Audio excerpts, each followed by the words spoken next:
There are tons of Pro Bowlers and Pro Bowl caliber stars playing in the NFL, and they're ready to return to action when the 2026 season kicks off. These guys provide consistent seasons of high-level production throughout the grueling weeks of the regular season for a chance at potentially hoisting the Lombardi Trophy by the conclusion. Meanwhile, there's NFL talent that continues to rely on one good season, a highlight reel, or an iconic moment that made them shine for just one lone season. And then they get brought back to reality the next season. So today, we're going to look at 10 NFL players who everyone thinks are elite, but aren't, and are actually overrated at times.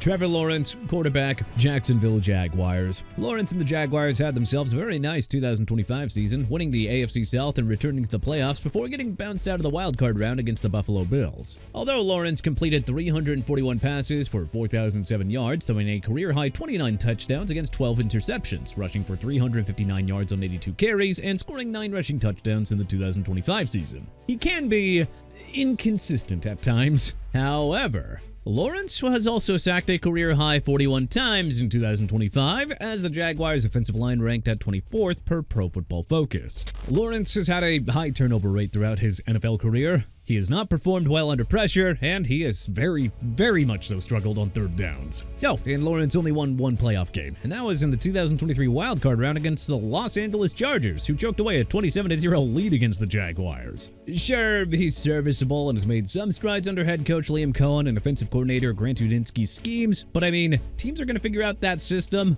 and all its schemes by the time 2026 season kicks off. DaRon Bland, cornerback, Dallas Cowboys. Bland is a talented cornerback who made a Pro Bowl back in 2023. He had the most interceptions returned for touchdowns that year with 5 and helped the Cowboys reach the playoffs twice. However, Bland's performance has slowly diminished since that record-breaking season. Bland suffered a stress fracture to begin the 2024 season, played in 7 games, and didn't record any interceptions. And then in 2025, he played in 12 games, recorded a 68-yard interception for a pick 6 in Week 7, when playing against the Washington Commanders in a 44-22 win, but he suffered a foot injury in December, thus ending his season. You see, Bland relies on jumping for interceptions, leading to being out of position and high catches when the risky gamble fails. Even though Bland's been successful as a slot cornerback, he's had trouble playing as an outside cornerback, as his play has been inconsistent, leading to questions on whether he can be a true shutdown corner against the league's best wide receivers. Bland also has a 65.2 grade from Pro Football Focus for his performance in the 2025 season.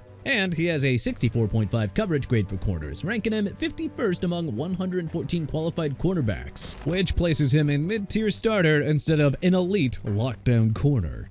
Alec Pierce, wide receiver, Indianapolis Colts. Although Pierce had a career-high 2025 season where he caught 47 receptions for 1,003 yards and scored 6 touchdowns, he's still considered a low-volume playmaker. Pierce has rarely been a high-volume target and doesn't produce high reception counts often, even though he's currently the best wide receiver on the Colts. Pierce recently signed a 4-year, $116 million contract extension with the team, cementing him as their wide receiver 1 for years to come, even though he's yet to hold down the position of being the top receiver of a team, even though he led the team in receiving yards. So with Michael Pittman Jr. gone after getting traded to the Pittsburgh Steelers, Pierce should be relied on much more in the Colts' passing attack. However, Pittman Jr. caught more receptions than Pierce, with 80 receptions for 784 yards and scored more touchdowns than Pierce, with 7. The question here is, will he be able to replicate the magic that he produced from the 2025 season into the upcoming 2026 season?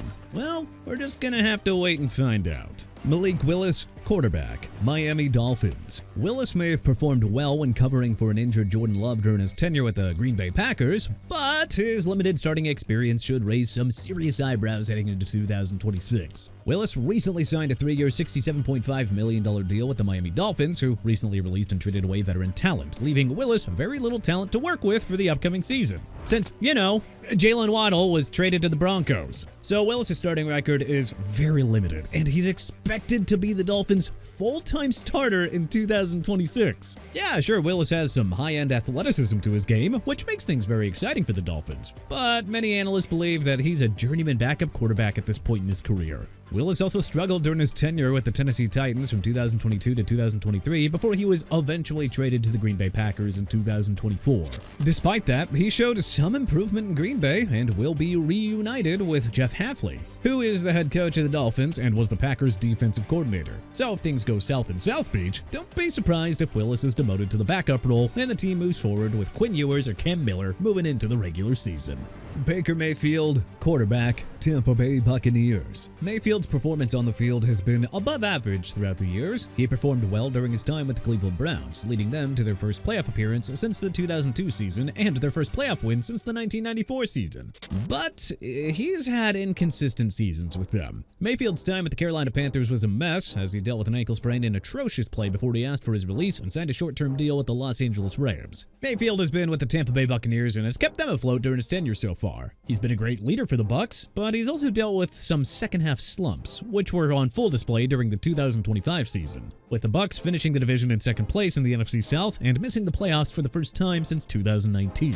Mayfield struggles when defenses disguise their coverages, making him miss open receivers. Mayfield also isn't a dynamic runner. He has a bit of a habit of holding the ball for a little too long at times. On top of that, Mayfield has worked with 3 different offensive coordinators so far: Dave Canales, Liam Cohen, and Josh Grizzard. These coaches have gone on to become head coach of the Carolina Panthers and Jacksonville Jaguars respectively, and Gizzard has since become the pass game coordinator for the Philadelphia Eagles. So now Mayfield will work with a new offensive coordinator in Zach Robinson, who was the Atlanta Falcons OC from 2024 to 2025. Not sure how it's going to pan out, but we're all just going to have to wait and see how he does under his 4th offensive coordinator with the Bucs. Travis Etienne Jr., running back, New Orleans Saints. Etienne Jr. is a very reliable running back who has 3 1,000-yard seasons with the Jacksonville Jaguars and helped them reach the playoffs twice in the 2022 and 2025 seasons respectively.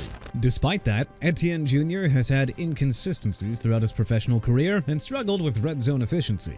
Etienne Jr. signed a 4-year, $52 million deal with the New Orleans Saints, bringing him back to his home state of Louisiana. The contract Etienne Jr. signed with the Saints is risky due to the potential of him not regaining his 2022 form in efficient pass blocking and sharing the backfield with Alvin Kamara. Etienne Jr. is also joining a team that had a worse offensive line than the Jaguars, as Pro Football Focus ranked the Saints' offensive line at 25th to conclude the 2025 season. We do hope that Etienne Jr. succeeds in the Big Easy, but the Saints really got to fix their offensive line in order to make things work with Etienne Jr. Marvin Harrison Jr., wide receiver, Arizona Cardinals. Marvin Harrison Jr. was a game-changer of a wide receiver for the Ohio State Buckeyes during his collegiate years. However, since he was drafted by the Arizona Cardinals with the 4th pick at the 2024 NFL Draft, his on-field production has been inconsistent to underwhelming. His performance in games has been average compared to more elite wide receivers in the league so far. Harrison Jr.'s performance hasn't lived up to the hype pre-2024 NFL Draft, despite being drafted